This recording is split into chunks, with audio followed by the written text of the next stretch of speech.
Welcome back to the deep dive. Today we're undertaking a descent.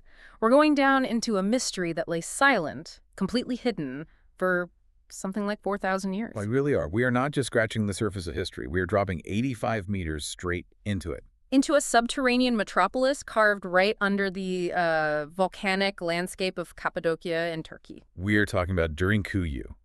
And the sheer engineering, the skill required to even think of, let alone execute a project on this scale, it just fundamentally challenges what we thought was possible for, Bronze Age societies. Right. This isn't just a hole in the ground. It's an entire world preserved in rock that functions like a sophisticated underground machine. Okay, so let's unpack this. We dove deep into the sources you sent over, the archaeological research, all that detailed geological data, and the competing historical theories, and the scale is just staggering. It really is. This was not some temporary bunker they built in a panic. This is a complete functioning civilization carved into stone, big enough maybe to house up to 30,000 people at once. 30,000. To put that in perspective for you, just try to imagine a living space roughly the size of 1,100 football fields combined. Wow. And all of it is hidden, layer after meticulous layer, deep beneath the earth. And that staggering scale, that's the core of our mission today. We need to synthesize the theories, we need to analyze the architecture, the engineering feats, and really explore the complex social structure you would need to build, and this is the critical part, to sustain a city like this. What does it take? Yeah, what does it take, logistically and socially, to move your entire life? I'm talking schools, churches, vast food stores, even your livestock, permanently underground. And that's really where that initial shock factor comes in. Just why? Why commit to this? This multi-generational monumental amount of labor. What kind of continuous existential crisis was looming over this region? Exactly. So we need to figure out who the first builders were, how they pulled off this reverse engineering feat of digging down, and why the need for a deep, dark refuge was so persistent across 4 millennia. To even begin to understand Derinkuyu, we have to start with its context. Its physical location and just the serendipitous way it was uncovered. This city lay undisturbed right beneath a seemingly quiet part of Anatolia, specifically the Nevşehir region of Cappadocia. An area that is, world famous for its geological formations. Oh yeah, the fairy chimneys, those incredible cone-shaped rocks. Exactly. But it's also, historically, a critical crossroads. For centuries, empires, traders, armies, they all moved through here. It connected east and west. So it's a region that has seen countless conflicts, countless migration, and yet this massive city stayed completely invisible. Right. It wasn't found by invading armies or some grand archaeological expedition. It was found through the simplest of accidents. The discovery date is surprisingly recent, 1963. Yeah. And the story and the sources, it almost sounds like folklore now. It does. A local villager in the town, which is also named Derinkuyu, was renovating his home. He's tearing down an interior wall, and he finds that it doesn't back onto another room. It just opens into a long, dark, hidden passage leading straight down into the earth. And that passage, that was the entryway to this network of corridors and huge chambers that had been intentionally sealed off, probably for centuries, if not millennia. And the authorities moved in quickly. The first 8 levels of the city were opened up to visitors just 2 years later, in 1965. And the secrecy of that, the success of that seal, hiding a city for that long, you could argue it's one of the greatest security feats in the ancient world. It's truly incredible that something so vast could be missed until the mid-20th century. Okay, let's talk about the numbers, the depth and the size, because what the public can see today is really only a fraction of it. Right, the area that's currently accessible to visitors is made up of 8 known layers, and that takes you down to a depth of about 55 meters. 55 meters. Which is a significant depth. Imagine standing on the street and looking down into a hole that's deeper than the Statue of Liberty is tall, from her base to the torch. But, as you pointed out, that 55-meter mark is just the iceberg tip. That is the critical distinction.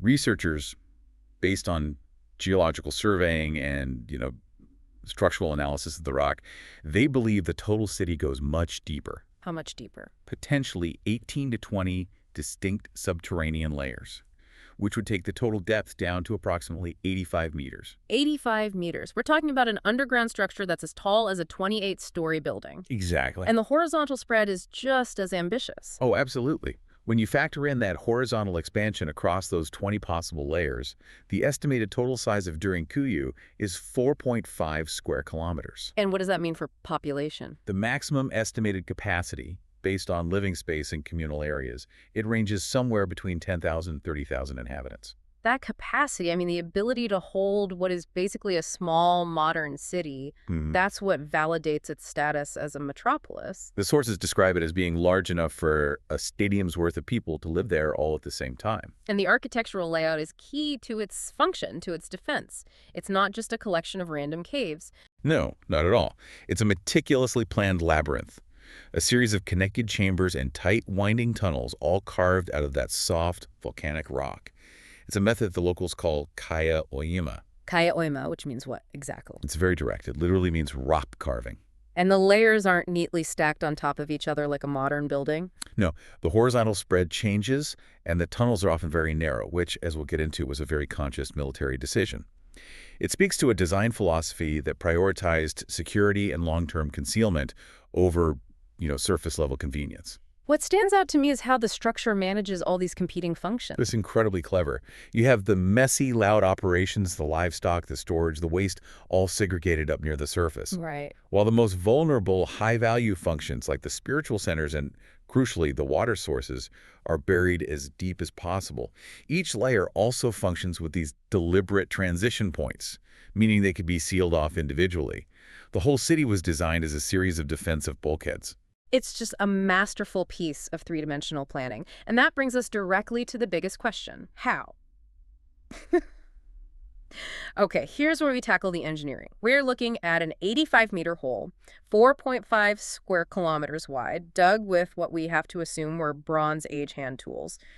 Who were the original architects? Where did they even start on this monumental endeavor? Well, the identity of the initial builders is, it's shrouded in the deep Bronze Age past. While many, many subsequent groups refined it and expanded it, the earliest construction is thought to predate the major Hittite Empire. So we're placing it around 1750 BCE. Around then, yes. Now, when we think of massive Bronze Age projects in Anatolia, the Hittites are usually the first name that comes to mind.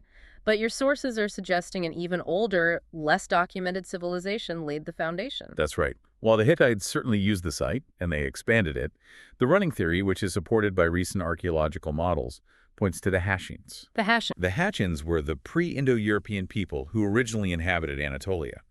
They're known for establishing really strong social organization and regional power, long before the Hittites consolidated their empire. But what's the evidence for crediting the Hashins, especially considering they mostly predate widespread written history in that region? The evidence is circumstantial, but it's very compelling. It all revolves around capability. Okay. To launch a project of this magnitude, you needed a highly centralized society, one that was capable of coordinating massive manual labor and pooling resources. The Hashins had that organization.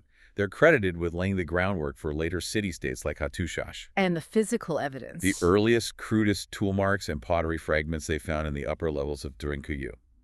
They align with what we know about the Hashin timeline.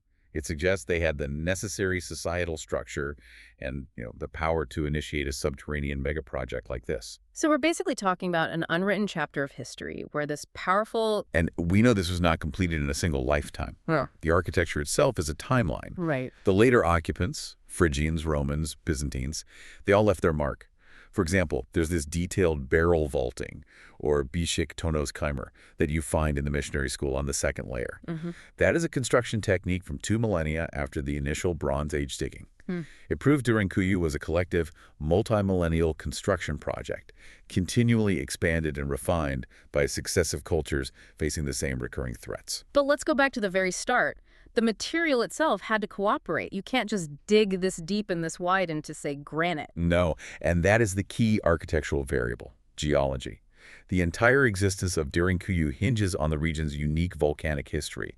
Millions of years ago, eruptions produced a specific material known as ignimbrite. Which is a type of volcanic tufa, or tuff. Exactly. And what makes this rock so special for construction, or for deconstruction really, is its structure. Ignimbrite is basically a consolidated ash flow. It's soft, it's porous, and it's highly resistant to shattering, but it's incredibly easy to carve. And we have modern data on this. We do. Experiments using an ultrasonic device, which, sends sound waves through a material to measure its density and durability, they showed that the speed of sound through the Derinkuyu rock samples was extremely slow. And slow sound speed means? It means low density and low durability. Which means the Bronze Age Hatteians, armed with just simple metal picks and shovels, had the perfect medium to work with. Precisely. It meant that the standard Bronze Age tools were more than enough. We even have estimates of the pace of work. One source calculates that an average, organized worker could excavate over 3 cubic meters of this rock per day. Per person. Per person. That capability allowed for rapid and continuous expansion, making the whole project feasible from a resource management perspective. Okay, so that solves the digging problem, but then you immediately run into this monumental engineering nightmare. If you build up, gravity is your friend. If you build down 85 meters, gravity is your constant enemy. They needed true reverse engineering. The core challenge was static stability, or what the engineers in the sources called denge-sorunlar balance problems. Denge-sorunlar. Yeah. An 85-meter underground structure is basically an inverted skyscraper. One miscalculation in where you place a pillar or how thick a layer is, especially in soft rock, could trigger a catastrophic progressive collapse, burying thousands. So how did they manage that downward pressure for thousands of years without modern mathematical tools? It required incredible intuition Oh. and just deep empirical knowledge of their material. They solved it by continuously adjusting the load-bearing requirements. Ow. The sources show they purposefully increased the thickness of the rock layer, separating the floors as they went deeper. In the initial 4 layers, the separation might only be 1 meter thick because the load is lighter. But as they descended, where the weight of all the rock above was immense, the layers had to be 1.5 meters thick, or even more, just to ensure stability and spread that massive compressive load. That is a profound demonstration of structural calculation. They are essentially calculating shear strength and compression rates for 85 meters of unseen pressure, all based on experience with this tufa stone. And that stability challenge, Yeah. it almost pales in comparison to the logistical nightmare of the spoil removal. Ah, yes. The hafriat, the excavated earth. This is the part that demands massive, massive societal coordination. It really does. Based on the estimated size and depth, that 4.5 square kilometers researchers calculate, they removed approximately 500,000 cubic meters of excavated earth from the ground. 500,000 tons. That is just an impossible number to grasp. What does that mean in terms of human effort? It means that all this earth, 500,000 tons of crushed volcanic rock, was removed by kolgakul. Kulugu. It means by manual labor, likely carried up through tight tunnels and vertical shafts in baskets or sacks. We estimate that volume is equivalent to 25,000 modern 20-ton dump truckloads. And every single ounce of that had to be hauled out and critically disposed of in secret on the surface. That is the real insight. You couldn't just leave a mountain of fresh white tufa rock next to the entrance because that would instantly betray the city's location to anyone passerby. Of course. The earth had to be dispersed widely, maybe integrated into surface soil, or even dropped into nearby riverbeds over centuries. The fact that the entrance was hidden until 1963 proves they executed a perfect concealment strategy. So to manage that level of simultaneous coordination, the digging, the removal, the transport, and the secret disposal, what does that suggest about the command and control structure they must have had? It suggests that the ant colony analogy the sources use is incredibly apt. The ant colony analogy. Yes. This project couldn't have been driven by a small, temporary elite or some single, short-sighted king. It required a highly centralized, non-hierarchical, cooperative societal mechanism. You would have had distinct, specialized work teams operating in parallel. Excavation teams below, spoil removal teams handling the vertical logistics, and disposal teams on the surface, all working under a single master plan enforced by very strict discipline. It speaks to a society where cooperation, not individual achievement, was the paramount cultural value, because a failure in one area, like the spoil disposal, meant failure and death for the entire collective. The ability to engineer Derinkuyu is astounding, but the most compelling question remains why. Why did they sustain this effort for so long? It's clear this wasn't built because of one disaster. It was built against a compounding series of existential threats. And since Cappadocia sat right on those critical historical invasion routes, the primary theory has always centered on military defense. That's where we have to start. Let's look at the earliest threats. The construction, being linked to the Hattians, points directly to organized Bronze Age warfare. Around 1800 BCE, there was a king Anita of Kusara, and he launched these devastating military campaigns. He was known for systematically burning and destroying rival cities in the region. So the Hatchins saw the writing on the wall. They weren't just fighting a single raid.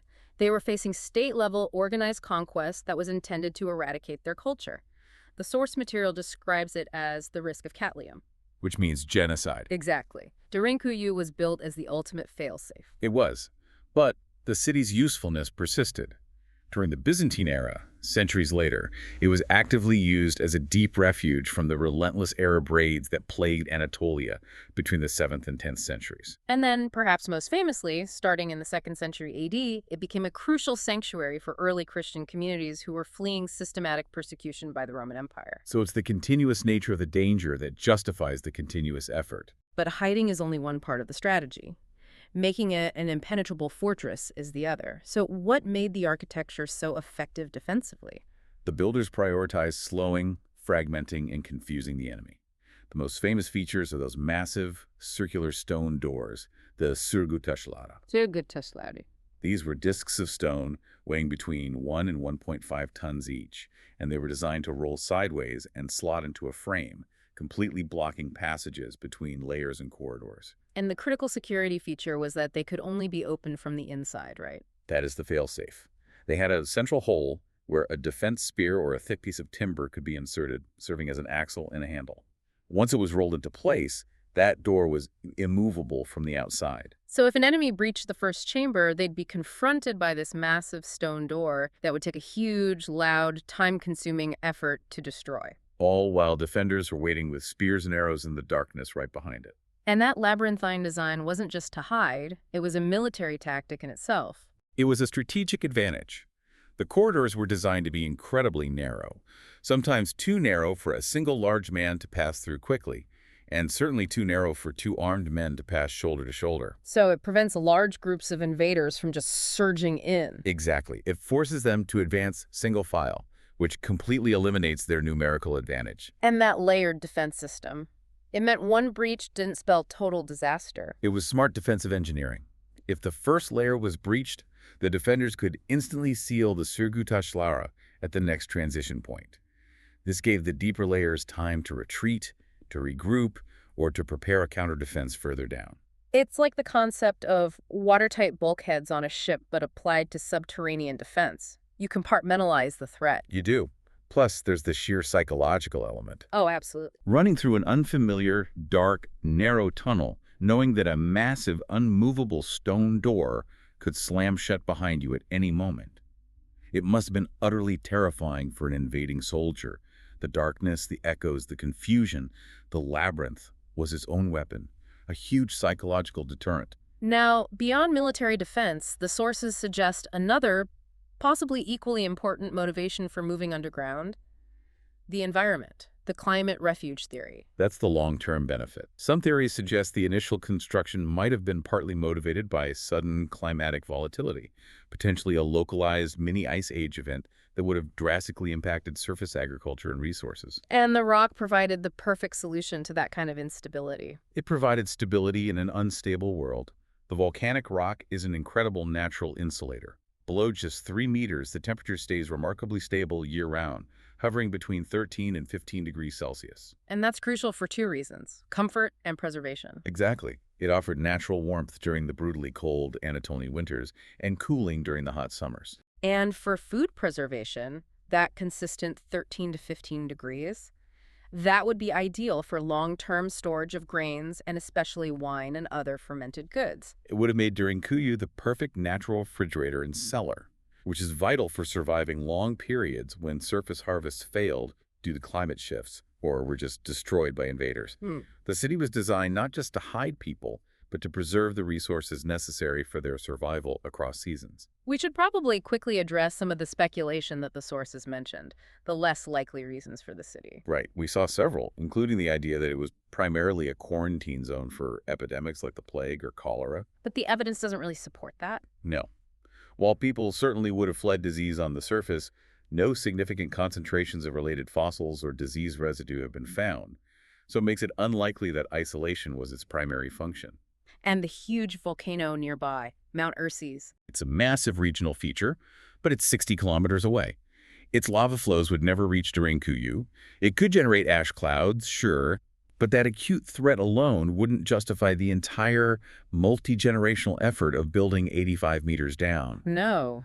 The chronic, persistent threats of invasion and environmental volatility just seem far more compelling and historically continuous. So once the survival strategy was in place, the real feat was making life functional 85 meters below ground. That must have required an extraordinary level of planning for resource management, for logistics, and for social harmony. How did they organize daily life vertically? The layered architecture, it really served as a vertical blueprint for their society. They separated functions based on necessity, odor, and vulnerability. Okay, let's start at the top. Layer 1, that was closest to the surface, and it was reserved for the aharlar, the livestock. Right. Keeping the horses, the sheep, and other animals close to the surface was a practical necessity. It allowed for quick, easy entry and exit for grazing during peacetime, but it also ensured their protection during a siege. And strategically, that placement minimized the odor and noise for the deeper living quarters. Exactly. Layer 2, right below that, housed the depots and storage. Yes, large-scale storage, including cellars for wine production. This is where we find the shirahane, The shurahad. evidence of a grape-crushing room or a wine press. This confirms the importance of Cappadocia's viticulture tradition, and of course, it utilized the cool, fixed temperature of the rock for preservation. Then we move into the heart of the city, layers 3 and 4, the primary living quarters. These house the family spaces, small bedrooms, and specialized kitchens using the tanjir style of oven. Which is important because It focuses heat downward and helps vent smoke up the shafts. But what's critically important here is that archaeological surveys found that not every single dwelling unit had its own dedicated kitchen.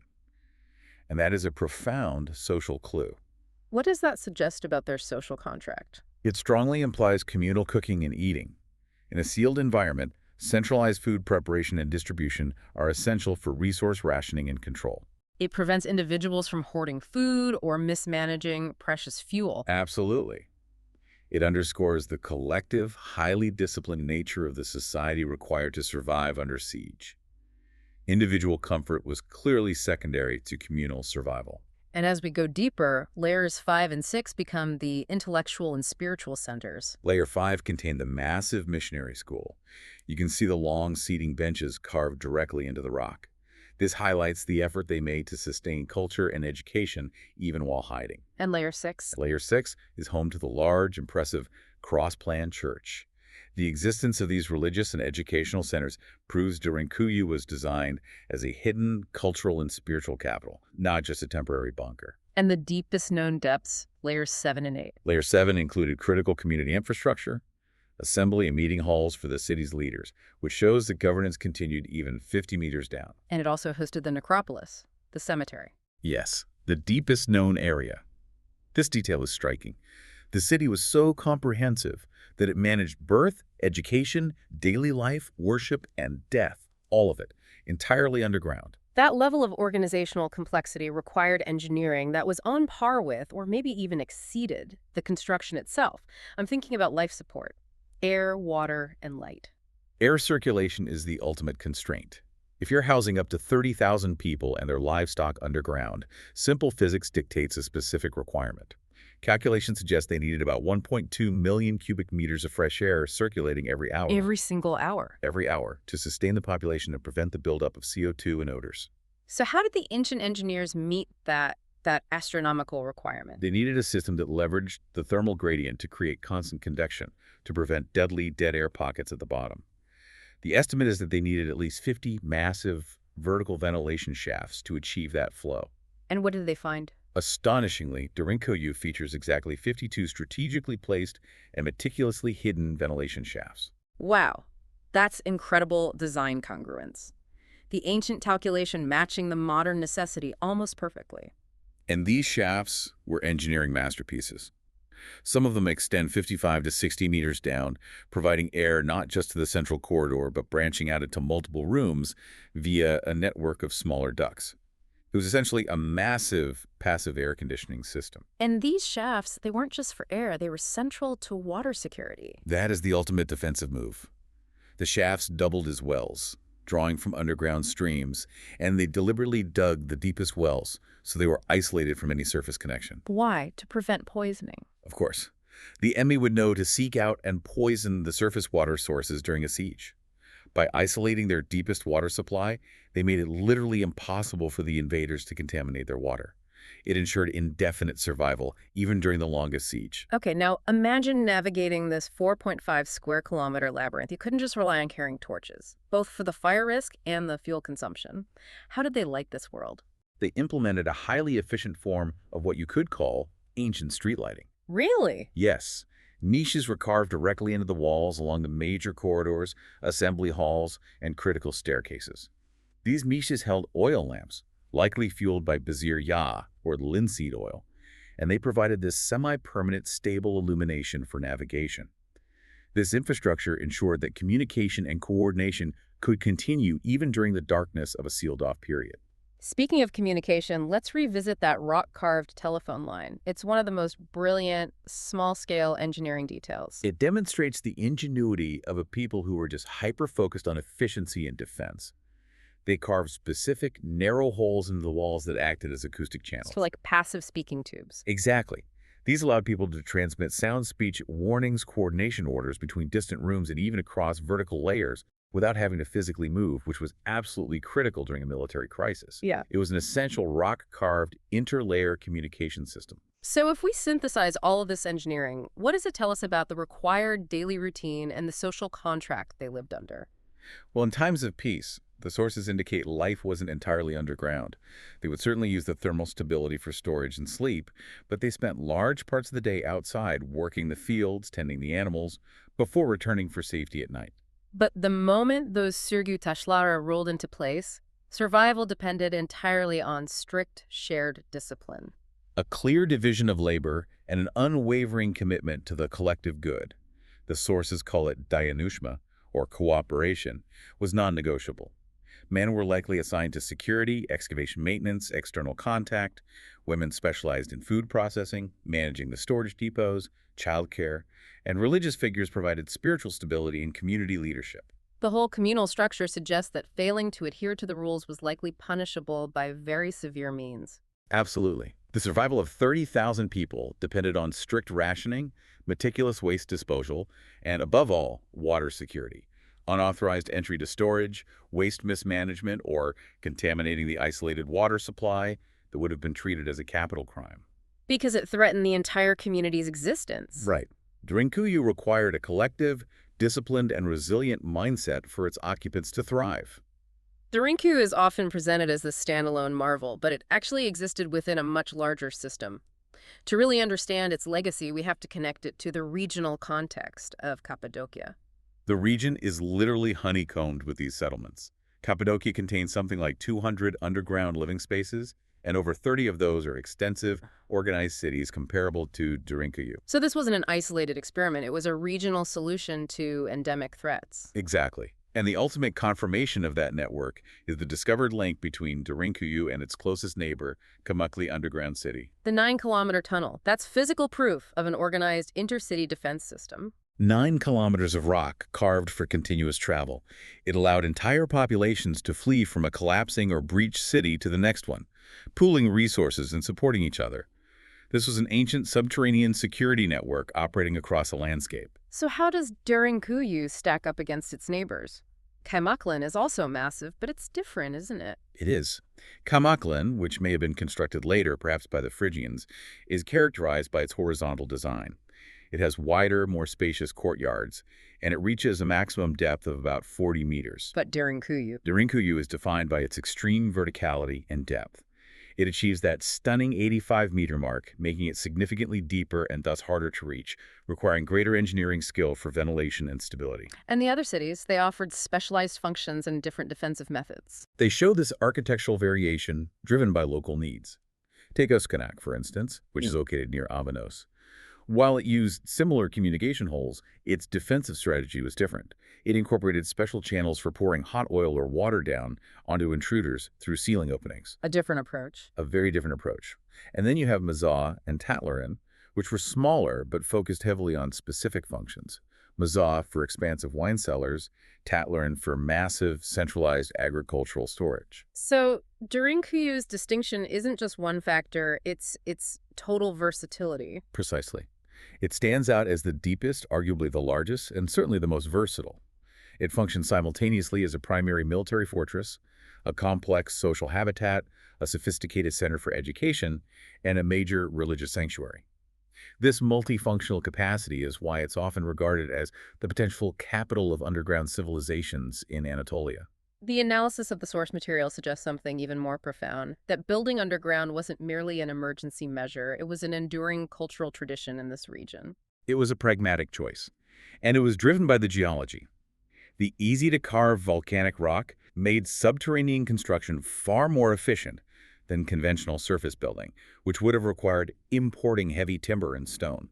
And the sources highlight that the Cappadocia region didn't widely adopt conventional above-ground architecture until as late as the 18th century. That's right. For thousands of years, life occurred in these rock-cut dwellings, which, as we discussed, were naturally warm in winter and cool in summer. Derinkuyu is simply the ultimate large-scale expression of this ancient regional architectural preference. And yet, despite this deep history of human activity and habitation, there's a striking lack of art or any aesthetic adornment inside Derinkuyu. And that lack of art, no wall paintings, no intricate carvings outside of what was necessary for the structure, it tells a powerful story. What story is that? It reinforces the conclusion that Derinkuyu was a place of pure necessity and function, not aesthetic luxury. The occupants were focused on survival, on education, and on worship, the essentials for cultural continuity. It suggests that while it was brilliant, life underground was not ideal. They built what they needed to endure, and they readily migrated back to the surface when geopolitical conditions allowed for a better life. And finally, what's the status of this incredible ancient wonder today?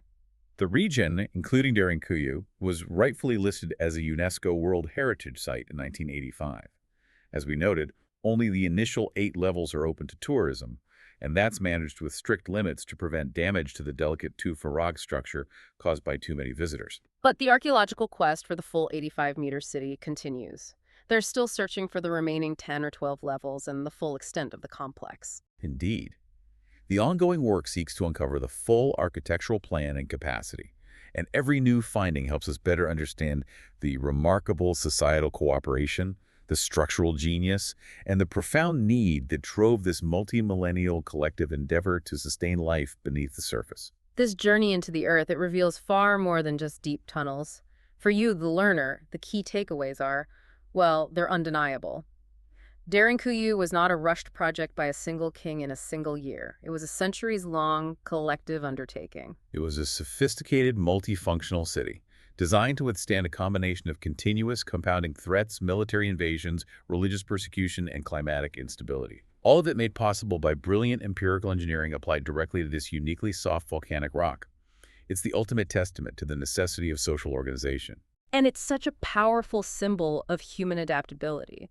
The fact that a society under extreme pressure could recreate every single facet of life education, worship, governance, complex resource management 85 meters underground is a powerful statement about the raw strength of collective effort and shared discipline. That required social contract. The Dainuşma, where discipline and resource sharing were mandatory for survival, it speaks to a level of resilience and cooperation that we rarely see in documented history. They didn't just survive, they maintained their culture and their social structure for millennia. So what does this all mean? The biggest mystery, perhaps, isn't how they carved this masterpiece into the soft earth, because the engineering is understandable given the material. Right. The biggest mystery is why the need for continuous deep refuge was so persistent and so chronic in this specific region of Anatolia for nearly 4,000 years. And that leads us to the final provocative thought. The source material documents 200 underground settlements, 30 of which are major cities, and we know they found a 9-kilometer tunnel connecting 2 major centers completely by accident. So if Derinkuyu, one of the largest and deepest cities ever found, was discovered by a villager knocking down a wall in 1963, what greater, perhaps even deeper secrets of this potential, vast, interconnected subterranean nation are still waiting beneath Cappadocia's seemingly quiet volcanic surface? A question for future archaeologists and engineers to answer. Until then, keep digging into the details.